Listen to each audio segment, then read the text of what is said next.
Welcome to the Mrs. R Relevant Daily Draft Podcast. My name is Jim. I am joined today by David and Devin. We're going to be going through some of the edge prospects in the 2025 NFL Draft. But before we begin, David, how you doing? I'm doing great, man. Thanks for another opportunity to do this. I appreciate it and all the hard work you've put together to get this going. Thank you. Devin, how about you? How you doing? Yeah, I'm doing pretty good. Kind of in the thick of college football season, getting towards the end here, and all eyes in about a month or two, we're going to be all in the NFL draft. So excited for this opportunity and ability to talk a little bit about this edge class, which I think is one of the deepest and probably most talented groups in the 2025 NFL draft. Absolutely. So I definitely appreciate both of you helping out on the channel, and we can go ahead and get started with Collin Oliver from Oklahoma State. So, David, you said you wanted to kick this one off? Yeah, that's fine. Yeah, Collin's a Senior Bowl invitee who's already accepted out at OSU. He's another player I became excited about when I was watching tape on someone else. I was watching running back Ollie Gordon and came across him pretty quickly. He's a versatile player who can transition between linebacker and edge. He's even been in some nickel formations there. He's displayed pretty good bend getting around the corner. He has a good first step. He's always putting a lot of pressure on the offensive tackles.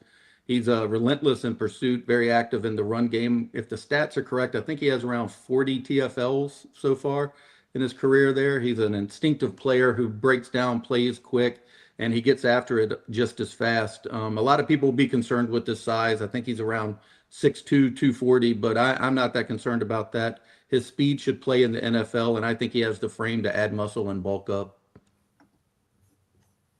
Devin, how about you? What do you think about Collin Oliver? Yeah, Collin was someone I really liked over the summer going into the season. You know, you see kind of the pass rush flashes as a guy that, you know, they kind of line him up at edge rusher. Sometimes they line him up as a stack linebacker. So I think teams are going to be interested in kind of him in a Sam rusher role where, you know, he's a guy that probably will play primarily, you know, on early downs in the box, kind of in the stack alignment, sometimes walk him up on the line of scrimmage. But definitely the size, I think, is going to be one to see if it matters to NFL teams because he's a bit smaller. And I think teams are trying to figure out where exactly is he going to fit in an NFL defense. I think when you look at kind of that player moniker we've seen over the last couple of seasons, like, you know, I kind of relate his size and build to like Nolan Smith for the Eagles. A lot of people were like going back and forth on whether or not he should be a edge rusher, should be a stack linebacker. You know, and I kind of go on the opposite side, someone has all the measurables, but kind of played that similar linebacker / edge rusher role, which was Mykel Williams early in his career. He kind of did a little bit of both. So I think with Collin Oliver, he's a guy that I think the pass rush profile, the speed off the edge, all those things are exciting and toolsy, but where is he going to play on a down-to-down basis? So I think for me, that's why I'm kind of a little bit lower on him than I was over the summer because they put him more at a linebacker role this year. He was a little banged up this year too. I think he missed a few games with injury. So I think he's a guy that the pass rush profile is great. I think he has excellent bend off the edge, ability to disengage at the line of scrimmage and point of attack. But I just kind of wonder with him where exactly he's going to fit in the NFL level. So for me, I think he's more that round 3, round 4 range for me, just because I feel like teams don't quite know what to do with him. Obviously, being at Senior Bowl will give us a little bit more insight on where exactly teams view him because where they're going to ask him to play. But I really like his skill set and what he brings to the table. But I do worry about his NFL projection a little bit. And David, where did you have him? I had him in the 4th, 5th range. Okay. R. Mason Thomas from Oklahoma. Devin, you want to kick this one off? Yeah, obviously this name is going to really perk some ears up. He had an awesome game against Alabama over the weekend. A guy that really is electrifying off the edge, can really get into the body of offensive linemen. Kind of a similar size as Collin Oliver a little bit, on the smaller side weight-wise, but he makes up with his explosiveness, ability to win on the edge. I mean, that was essentially the game that people weren't really expecting a lot of Oklahoma, but you walked away from, okay, this guy, maybe he's in that top 125, top 150 range. So I think that's kind of where I kind of slot him at right now. I think he is someone that could continue to build up his pass rush profile a little bit more, not rely on just his speed or speed to power conversions. But he's a guy that I think is going to be a depth pass rusher at the NFL level early in his career, and someone that certainly brings the speed and athleticism that you look for in the edge rusher. But again, I think size a little bit is probably going to ding him a little bit in the process, just because he's a little bit on the smaller, leaner side than you want an edge rusher. So, David, what do you have? Yeah, I had his comp as the same size as Oliver as well. Injuries have sidelined him, the past couple seasons, but he's been very well this year. He dominated in the Tulane game. He followed that up on the film I watched. He had a sack in the Tennessee game. I think he had 2 more versus Auburn. He's playing some of the best competition that college football has to offer, and he has 8 sacks so far on the season. I think 11 TFLs, and he's been disrupting opposing offenses' backfields, and he's been a big contributor. So I'm pretty excited about him. Again, I do have him slightly comped like Oliver, but I did grade him a little higher than I did him. But I'm excited to see what he does. And again, I think he's another guy who, like Devin mentioned about Oliver, it'll come down to NFL teams being willing to accept his size and if they believe that they can, work with that and how he fits into their schemes. Okay. Next player, Josiah Silver from New Hampshire. David, you going to take this one? Sure. Yeah, he plays in the CAA. Players from small schools will always be a concern to some due to the level of competition, but he has been one of the more dominant players in the FSC as FCS. He has 9 sacks. He's a Hula Bowl candidate, I believe somebody told me. In a road win at Elon, he had 4 sacks, 5 tackles for loss. He was the CAA FB player that week. He's been a proven pass rusher. He has natural bend. He's been a standout on special teams, blocking field goals and playing return coverage, which might be a way that he finds himself on an NFL roster. He's out of Hampton, Virginia, which has been a hotbed for college products lately. I scouted and wrote about Oscar Smith's high school, which isn't too far from where he was there a couple of years ago. It's also where current Eagle Josh Sweat went to school. They won back-to-back state championships a couple of years ago. But I think he has a lot of talent. I'm excited about him, but I think his path to the NFL could be special teams first. So, Devin, what do you have? Yeah, he's a guy that really has been on the radar for the last couple of seasons. I kind of remember watching some CAA football film over the last couple of years, and every time you watching offensive team go against New Hampshire, Silver is the one popping out. He really popped for me as a sophomore, and obviously it's been a couple of years later. But with him, he's a guy that you kind of look for those type of edge rushers at the FCS levels that win quickly, that win easily, can win on the outside and inside track. He brings that ability. A guy that has an extremely highly motor in on almost every play that you watch on New Hampshire's defense. The guy that just knows how to get to the quarterback. So you look over the last couple of seasons. I kind of see a little bit of a similar body type as like Jalix Hunt last year from Houston Christian, where again, kind of that leaner frame, but over the couple of years I've watched Silver, he started to fill out his frame a little bit. And I think there's still some room to add more to that frame, but obviously the concern is always going to be, all right, you do this at the FCS level. How would you fare, against higher competition? So certainly would love to see him in the All-Star circuit. Would love to see him either latch on the Shrine or Senior Bowl. Maybe he's a late invitee to one of those 2 All-Star games. I would love to see him against, higher level competition, especially at tackle. But I think he's a guy that has all the recipe to be kind of that I think between the 6th and 7th round type pick maybe a priority UDFA. And like David said, I think he has a early career needs to work on special teams. Obviously, he has that background already, but to make it to NFL level, I think special teams first, and he's likely a developmental pass rusher at the NFL level. Okay. And then next player, Elijah Ponder from Cal Poly. Devin, you want to kick this one off? Yeah, he's another guy at the FCS level that's been on radars. I know Shrine Bowl had been all over him since the summer.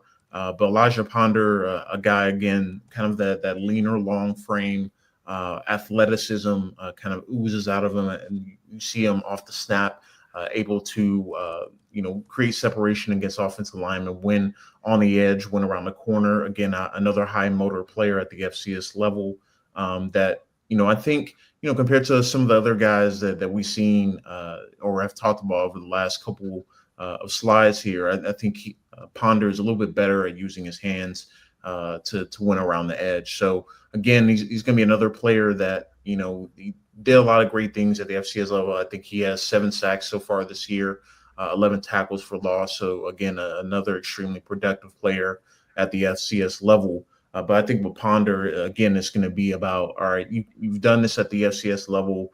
You've done this against, comparable competition.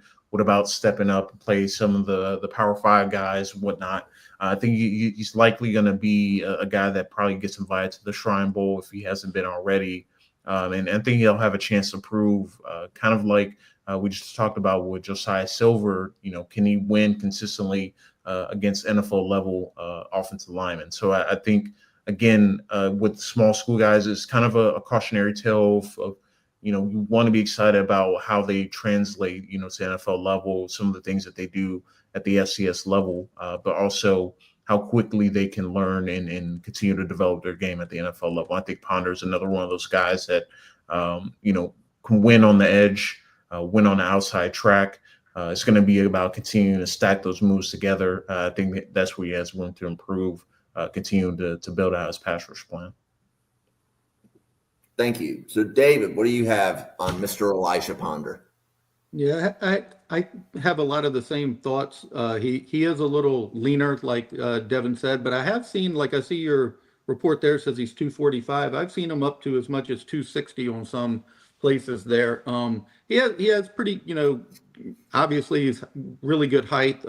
He has strong active hands. He has a really strong upper body and a strong core. He's really quick sideline to sideline. His closing speed is good. He gets around the corner good. He gets after the quarterback well, in my opinion. His ability to set the edge and get after quarterbacks will be attractive to some NFL team, I think. It'll come down to how they believe he'll translate there. But he attacks from having a hand on the turf or standing up. I mean, I was pretty impressed with how he played in the FCS there. But again, it all comes down to how NFL teams evaluate and their belief system of how he will translate to an NFL roster.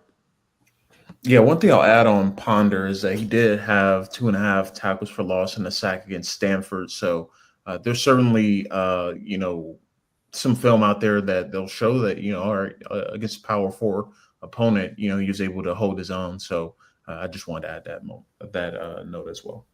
Thank you. So we're going to take a pause. We're 4 players in. We're covering 8. So this will be a commercial break. Devin, can you tell everybody kind of how they can find your content and where else you are sharing your content? Yeah, so you can follow me on Twitter or X at RealD_Jackson. I write for the Philadelphia Inquirer probably in the next few weeks and maybe about a month's time. I'll be writing a lot of NFL draft content there. I also have a Substack called a 2Gap Substack that I'll start ramping up on the NFL draft content that I do here over the next few weeks. Cool. David, how about yourself? You can find everything that I do at PHL Eagle News. I write for Philly Sports Network and Metro Philadelphia newspaper. Everything I do, I post on X. You can find everything there. Some stuff you probably don't want to read too. I tweet probably about 10 times a day. I always have something to say about something. Okay. Well, Thank you both. So anybody watching this now, please hit the subscribe button on YouTube. Please like the podcast on YouTube. If you're on Twitter, give at NFL Draft Fanatic a follow. There is no I in Fanatic on Twitter. This channel has daily draft content. So we have podcasts every day just going over different positions or different players than what Devin and David are doing on this episode. So we're in the process of sorting through between 40 and 50 edge players. So if you're asking, well, how come I just sat through 4, let's say, lesser known names? Well, there's a reason we're sorting through 50. We're not just going to cover the top 10. We're going to try to give you anybody that's round 5 or better is what we're trying to kind of weed out through our process. So with that being said, the next player we are going to talk about is Antwaun Powell-Ryland from Virginia Tech. And I know, David, you've watched him personally because I've seen the tweets. Yeah, So I've seen him more than in person than anybody else we're going to cover. He's one of my favorite players. I'm loving that he's getting a lot more recognition now, but I've been following him for a couple years now.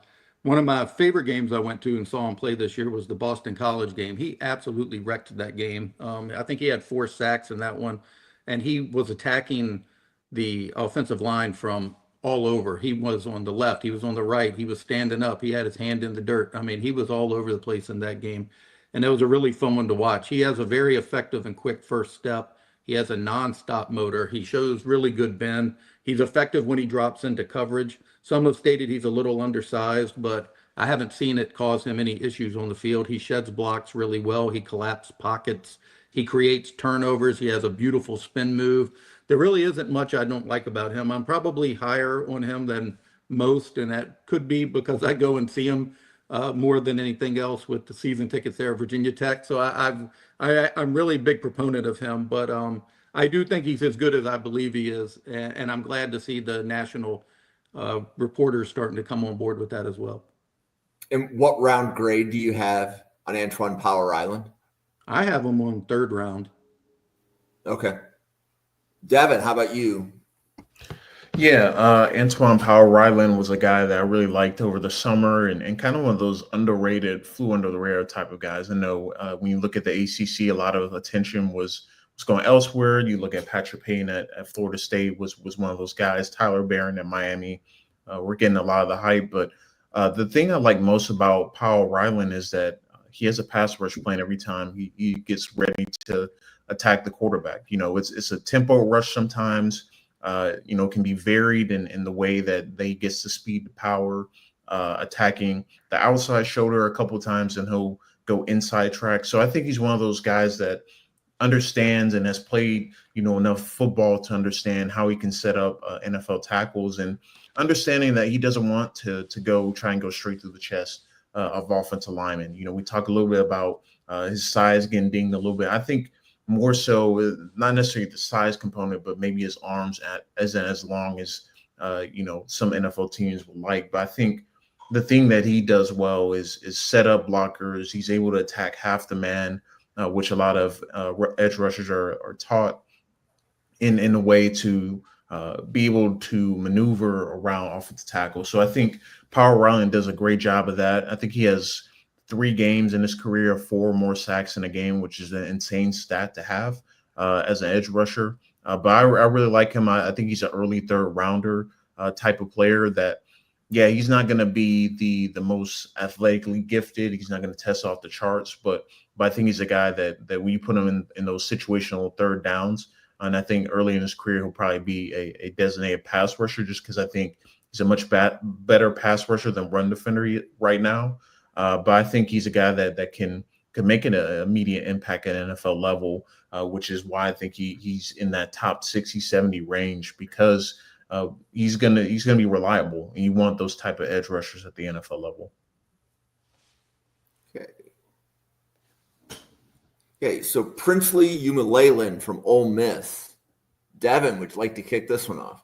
Yeah, so Princely Umanmielen from Ole Miss, he's a guy that extremely, extremely explosive. very twitched up, a guy that can get around the corner pretty quickly. I mean, within a few steps. And he's really taken this game, I think, to the next level this year at Ole Miss. And started off a little bit slower this year, but really as the season's worn on, he's become more and more dynamic and explosive, and helps, play along that defensive line that obviously has Walter Nolan, who's a really good player, and opposite of him, and Jared Ivey, which I assume we'll cover Ivy at some other point throughout the series. But Umanmielen is just a ball of fire. He's jumps off the football, explosive first step, just really makes it hard for offensive tackles to try and cut him off.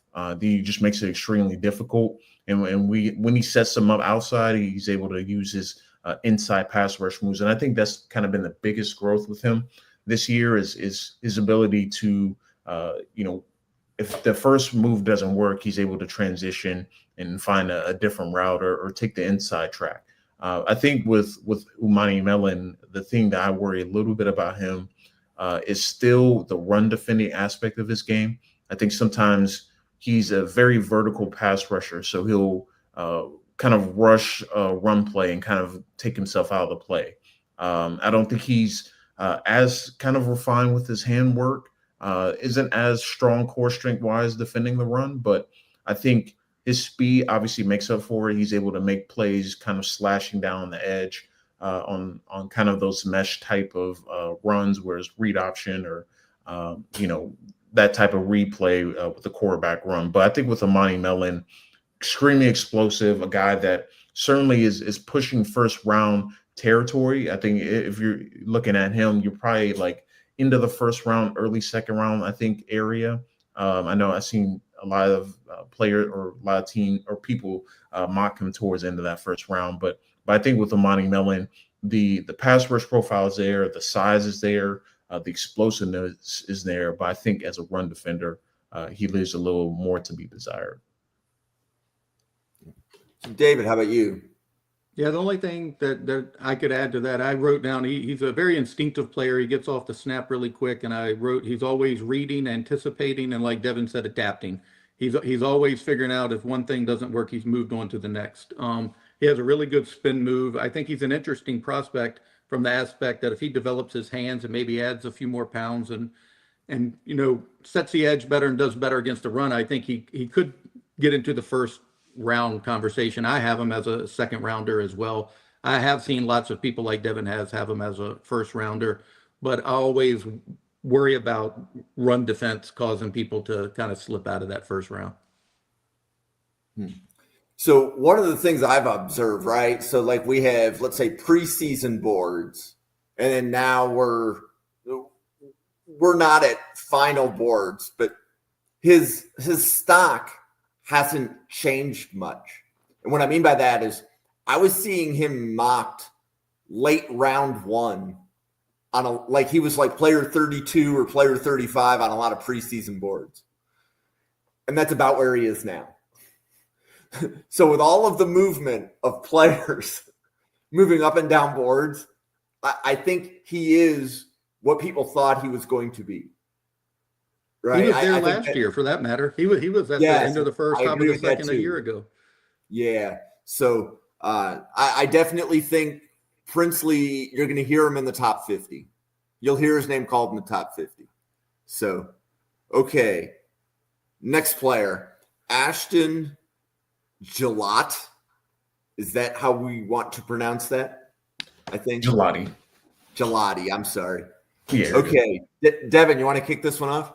Yeah, he's been a guy, Ashton Gillotte of the Louisville Edge, has been a guy that's been around for a couple of years now, and people know the name just because kind of his ascension last year. A lot of people thought he was going to come out last year, and I thought he probably should have. He's a power rusher, kind of I would say more of an old school type of edge rusher, kind of a no nonsense type of edge rusher where he wants to go straight through you. A lot of speed to power conversions, a lot of heavy handed pass rush moves, swim moves, kind of really dominate his game. But I think where he's going to have value at the NFL level is his ability to kind of reduce down alignments. I think he's a guy that is probably going to be more of a 4-3 defensive end more so than outside linebacker, just because I don't think he's as smooth out in space, as kind of change of direction savvy. But I do think he's a guy that can reduce down on passing downs, especially. I thought, especially last year, that's where he made a lot of his money at, was the ability to get into the body of interior offensive linemen, use his heavy hands and push the pocket.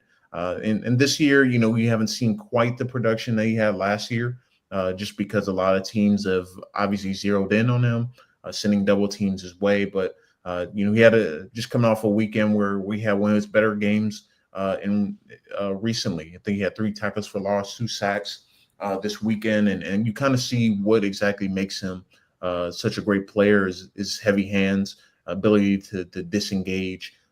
He can win on the outside track at times, but mostly a lot of his work is going through the body of offensive linemen, using swim moves, using quick hands to win quickly on the interior. And I think that's where kind of his projection more lies, as a guy that more of a versatile, defensive lineman where you want him on base downs as a defensive end, but you can move him down, reduce him down, and put him in some interesting packages on third down. So for me, I think Gillotte is more in that 3rd round range, where I think he's kind of capped out. He's at his ceiling. Like what he is what he is. I think that's kind of where I'm at with Gillotte, where he's a power rusher. He's a guy that is going to push the pocket. A guy that can win on the outside track, but that's not really his calling card. His calling card is his power rushing, and I think that's what he brings to the table. David? Yeah, I had him as a 3rd or 4th rounder last year. So I don't know that he's improved his stock by going back to school. He did just come off a really good game, like Devin mentioned. He had 2 sacks versus Pitt this past weekend. He is a Feldman freak. I think he was 19.9 miles per hour on the GPS, which is pretty impressive stuff for a guy his size. He has a really good motor, a good burst. I think he does set up offensive linemen with good instincts, and I think he does understand how to use leverage. He moves opponents into the quarterback pretty often. Like Devin mentioned, he has really good, active, violent hands in the trenches. He always plays to the whistle. He's come up clutch many times and 3rd down, and more importantly, he's in the conversation for best hair in college football, I'm quite sure. I'm losing my hair, so that's an award that I am not eligible for.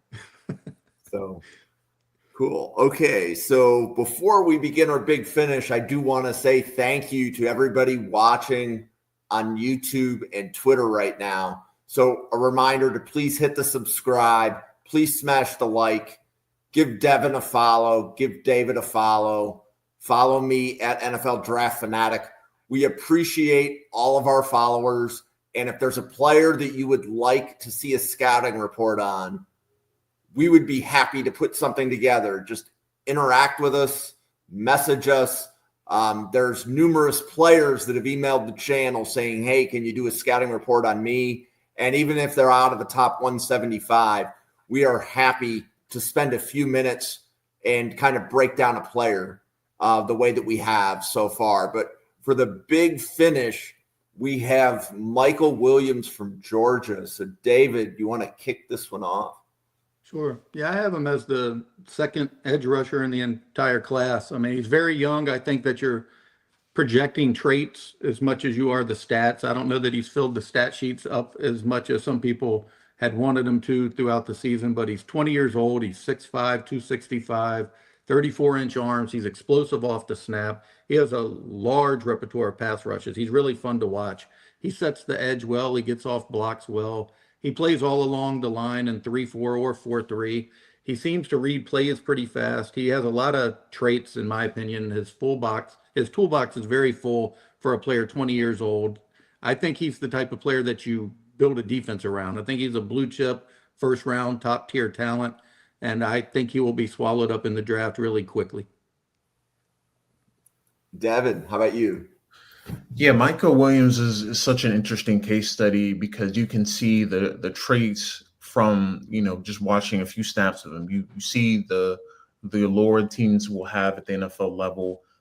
Unfortunately for him, it's kind of been an up and down season just because he got hurt early in the year, and then you can kind of see over the, early in his time back. Last month, I think the Texas game was really the first game you got to see what exactly you were expecting coming into the season. But the weeks before that, as he was coming back, you could tell that he wasn't just quite 100% yet. So he's finally kind of hitting a stride. But yeah, he has extremely long arms, probably one of the longer ones we'll see, among guys in that first round discussion. Has all the tools. I mean, I kind of mentioned it earlier, but he started his career as kind of an off-ball linebacker. He kind of was in that Jalen Walker role early on this year, and now they kind of swap places now, with Walker kind of now taking more on the edge role, but still kind of that 50-50 linebacker edge role. But Mykel Williams is such a dynamic athlete, a guy that's kind of built in the lab, exactly what you're looking for NFL team. When you look at length and size and ability to rush the passer. And I think that with him, a lot of his stock is going to even go up more as we go through the NFL draft process. He's going to test off the charts. He's going to test really well. And I think that teams right now are kind of lukewarm on him. And honestly, I feel like teams are probably a little bit higher on him than even we are as a media and NFL draft watchers, just because what the Georgia program has produced before him, what he's shown in flashes in that Texas game is going to be showed all over his highlight reel. And he's a guy that's an ascending player. We saw Dallas Turner last year, kind of with a similar, I won't say similar body type, a similar kind of role of where, he's getting better every time he plays. I feel like that's where Mykel Williams is right now. He's far from a finished product. And right now I got a top 20 grade on Mykel Williams. He's my third edge rusher right now. So third, who are the two edge that you have ahead of him? Yeah, so I got a dual Carter and James Pierce ahead of him right now. Okay. And David, you have Pierce behind Williams, right? Because you have Carter number one, right? I do, yeah. Yeah. Okay. An interesting comp. I'm friends with somebody on the Georgia staff, and he said when they first got him in the building that he reminded them of Trayvon Walker. And then they stated that now they think he might be better than Trayvon Walker, which is hard to do considering Trayvon was the first overall draft pick. But yeah, they're really excited about him. He's the main guy who kept telling me about this guy's traits over and over and over. So I was really excited to see him before I ever got to watch him. And he uses those long arms to swat people down really well. I agree with everything Devin said as well about the traits. I mean, I think you're gambling on what he's going to be as much as what he's already shown. Yeah, and have we seen a projection like this go in the top 10 before? I'm trying to think. Is Trayvon Walker the best example of a Tracy guy that went in the top 10? He's probably the most recent one. Recent. I'm trying to think of some edge rushers that have gone in the top 10 that's more Tracy. I mean, trying to think, because I mean, even a few years ago, it probably would be Trayvon Walker, because I mean, I look back to his draft. I mean, they had Aiden Hutchinson go right after him, Jermaine Johnson not go too far after them, but those guys were far more finished products than Trayvon. So Trayvon would probably be the most recent example, because I mean, last year obviously we didn't get a defensive player out until I think like pick 13 or something like that, pick 14. And then the year before that, I'm trying to think who was in that edge class. But like Devin, and you've already hinted at where I was going with that. Like, 'cause you were able to rattle off two relatively good edges that you said they were closer to finished products than Williams. And we can see in this draft class, like, I think Dane Brugler had Williams in his top 10. I think. Right? Because I think him and Jalen Walker were right next to each other in Brugler's top 10. And that may have been top 12. So maybe they were just out of it. But that means that people are projecting traits really early in the draft. Normally traits are things that we talk about in the second and third round. We're not necessarily projecting I shouldn't say only traits, but primarily traits at the top end of round 1. So yeah, I just looked over. Over the last. I guess the only other one is probably Tyree Wilson. I would say probably be the other. That's a good one. Yep. Because I just looked over the last 5 drafts real quick, and he went 7th, right?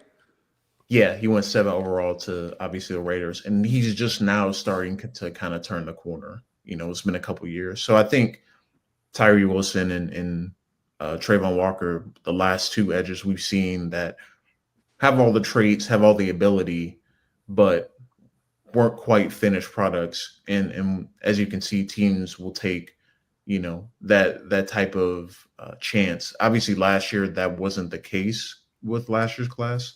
They had, 2 really good pass rushers and Latu and Jared Verse and then obviously Dallas Turner. But if you redraft him now, obviously teams would take Jared Verse a lot higher. But it just kind of goes to show you that teams are more willing to wait on guys that are closer to finished products as edge rushers versus guys that are ascending players.